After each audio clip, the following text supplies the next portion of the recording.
Good morning বন্ধুরা। আজ 13ই March. আমাদের সব গুছানো গাছানো কমপ্লিট। এখন 4:30 বাজে।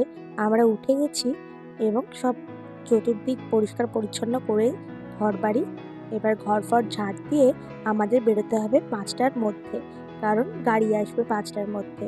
কোথায় যাচ্ছি সেটা সারপ্রাইজ বলছি, কারণ প্রত্যেকটা দোলেতেই আমি কোথাও না কোথাও যাই। এই দেখো, এই গেঞ্জিটা যেদিন তৈরি করেছিলাম বলছিলাম না একটা সারপ্রাইজ, আমরা যাব একটা জায়গায় ঘুরতে, সেটাই তোমাদেরকে বলবো। ব্যাস, মোটামুটি সমস্ত গুছানো কমপ্লিট। এবার তালা চাবি দিয়ে বেরোনোর পালা। এই যে সবাই মোটামুটি রেডি। দেখো, ভোরের আলো সবেমাত্র ফুটেছে আর চতুর্দিক পাখির কলকাকলিতে পুরো ভরে উঠেছে। এই যে আমাদের গাড়ি চলে এসেছে। আমরা এখন চলেছি বালি ব্রিজ পেরিয়ে শালিমারের উদ্দেশ্যে। এবারের দোলে আমাদের গন্তব্যস্থল হচ্ছে বিষ্ণুপুর। বিষ্ণুপুরে যাওয়ার জন্য আমরা শালিমার থেকে ট্রেন ধরবো। এই প্রথমবার আমরা শালিমার থেকে ট্রেন ধরছি। এই যে হাওড়া চলে এসেছি। এবার চলেছি আমরা শালিমারের দিকে। শালিমারে তোমরা গাড়ি রাখতে পারো 100 টাকায়, 2 ঘন্টা ওখানে গাড়ি পার্কিং করতে দেয়। এবার আমাদেরও 100 টাকা পার্কিং দিতে হয়েছিল। এই যে শালিমার পৌঁছালাম আমরা পৌঁছে গেছি খুব তাড়াতাড়ি, কারণ ফাঁকা ছিল। মোটামুটি 6:37-এর মধ্যে আমরা শালিমার ঢুকে গেছি। আর আমাদের ট্রেনের টাইম ছিল 7:40। আমাদের ট্রেন ছিল আরণ্যক।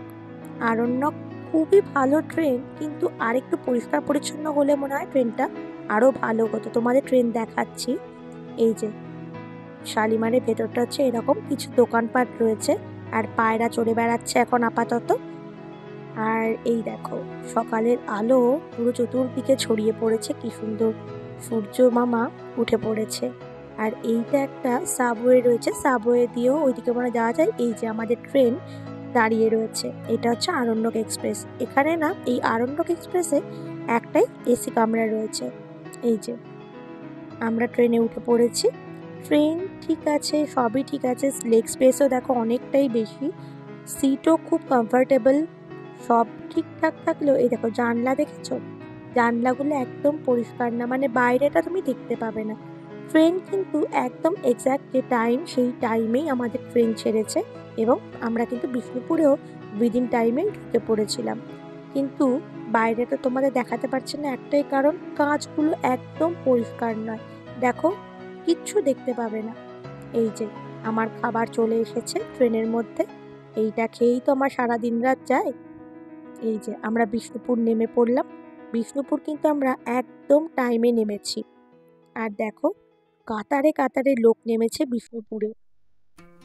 দেখো কত লোকের আনাগোনা, কত লোকের ভিড়, কত লোক ঘুরতে বেরিয়েছে। প্রচন্ড গরম বিষ্ণুপুরে, জানো তো। আর এই দেখো, বিষ্ণুপুরের মন্দিরের আদলেই বিষ্ণুপুরের এই যে স্টেশন তৈরি হয়েছে। আর এটা হচ্ছে ফ্লাইওভার দিয়ে ওইদিকে চলে যাওয়া যায়, কিন্তু আমরা এই পারেই বেরোবো। এই যে বিষ্ণুপুর স্টেশন, আর এখান থেকে আমরা অটো, টোটো যে কোনো গাড়ি পেয়ে যাবো। আমরা একটা 4 হুইলার ভাড়া করেছিলাম আমাদের লজ পর্যন্ত যাওয়ার জন্য। এই যে বিষ্ণুপুর স্টেশন থেকে বেরোতে না বেরোতেই শালপিয়ালে জঙ্গল শুরু হয়ে গেছে। এইটা হচ্ছে হাইওয়ে। দেখ কি সুন্দর চতুর্দিকে শালপিয়ালের গাছগুলো লাগছে, সবুজ পাতায় ভরে উঠছে। আর এইটা হচ্ছে বাস স্ট্যান্ড, এটা হচ্ছে পৌরসভা ওখানকার। আর ঠিক অপোজিটে আমাদের বল্লভ লজ ছিল। এই লজটা না ভীষণ সুন্দর লোকেশনটা। এবার তোমাদের আমি এই লজের কিছু রুম দেখিয়ে দিচ্ছি, চলো। আমরা যে রুমগুলোতে ছিলাম সেই রুমগুলোই দেখাচ্ছে, কারণ প্রত্যেকটা রুমেই না লোক ছিল, তাই সব রুম তো আমাদের দেখানো সম্ভব হচ্ছে না। আমরা যে রুমগুলোতে ছিলাম সেগুলো দেখাচ্ছি তোমাকে। আমাদের এই যে এই রুমটা দেখো, খুব সুন্দর কিন্তু ওদের ডেকোরেশন করা রুমে, জানো তো। আর এসি ব্যবস্থা রয়েছে, বাথরুমে কোমোড আছে, আয়না আছে, গিজার প্রত্যেকটা বাথরুমেই রয়েছে। এই যে ওয়াল ইউনিট সমেত টিভি। আর একটা রুম পেয়েছিলাম আমরা আর একটু ওপরে। এই যে এই রুমটা দেখো, এই রুমটাও কিন্তু খুব সুন্দর। আর সবকটা রুমেই না এরকম ফল সিলিং করা আছে, বেশ সুন্দর, ওয়েল ডেকোরেট, গোছানো গাছানো। আর বাথরুমও বেশ বড়, বাথরুমও খারাপ নয়। আর একটা রুম এইটা, এটা যদিও ডাবল বেডের ছিল। এই রুমটাও কিন্তু খুব খারাপ নয়, কোনো রুমই না খারাপ বলতে পারবে না তুমি।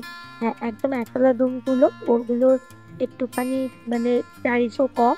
আর রুমগুলো এইরকম এতটা ওয়েল ডেকোরেটেড নয়। এই যে এসি প্রত্যেকটা রুমেই রয়েছে, টিভিও বেশ বড় টিভি দিয়েছে।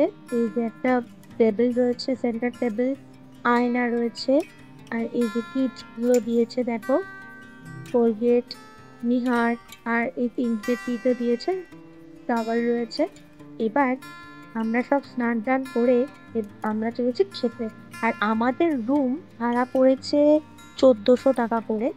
তবে এইটা যেহেতু দোলের সময় সেহেতু দামটা একটু বেশি। এই যে আমি বলছিলাম না নিচের রুমগুলো ভালো, কিন্তু ওপরের রুমের মতো এত ওয়েল ডেকোরেটেড নয়। আর এটা কিন্তু non AC room, occasion wise কিন্তু ট্যারিফ ওঠানামা করে।